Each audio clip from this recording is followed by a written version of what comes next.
आज भी ऐसे बहुत से बंदे हैं जिन्हें कॉन्ट्रैक्टर की वायरिंग करना नहीं आती है, तो ये वीडियो उन भाइयों के लिए है।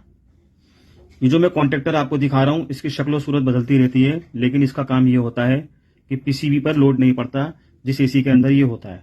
और ये ज्यादातर सिंगल फेज के 2 टन के एसीओ में होता है, जो नॉन इन्वर्टर होते हैं।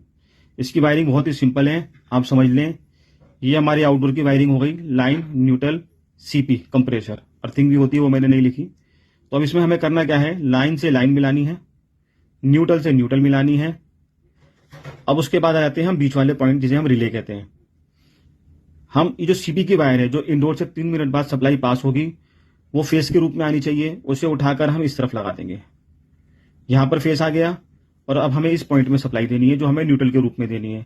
न्यूट्रल चाहे तो हम यहां से उठाकर डायरेक्ट यहां दे सकते हैं, या चाहे तो यहीं से उठाकर इसको लूप बनाकर यहां न्यूट्रल दे सकते हैं।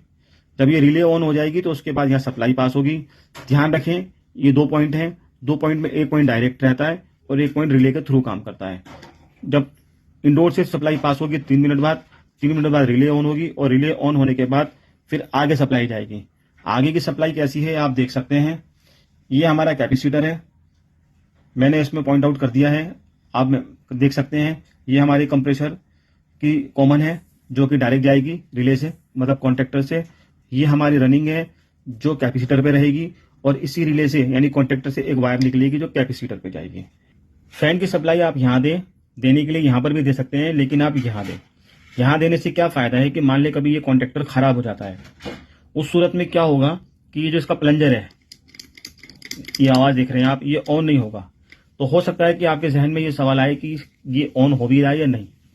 यहां फैन को सप्लाई देने से क्या होगा कि जब यहां से 3 मिनट बाद सप्लाई जब यहां जाएगी, तो आपकी फैन की सप्लाई यहां होने की वजह से ऑन हो जाएगा। अगर आप यहां लगा देंगे और ये प्लंजर नहीं चिपक रहा है 3 मिनट बाद, तो आपको समझ नहीं आएगी कि ये कॉन्ट्रैक्टर काम कर भी रहा है या नहीं। अगर आप यहां वायरिंग लगा देंगे फैन की, तो आपको मालूम पड़ जाएगा कॉन्ट्रैक्टर ऑन हो रहा है या नहीं हो रहा। मान ले फैन चल जाता है और ये प्लंजर नहीं चिपकता, तो इसका मतलब ये कॉन्ट्रैक्टर खराब है।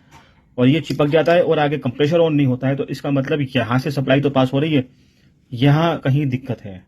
तो इस चीज का आप ध्यान रखें।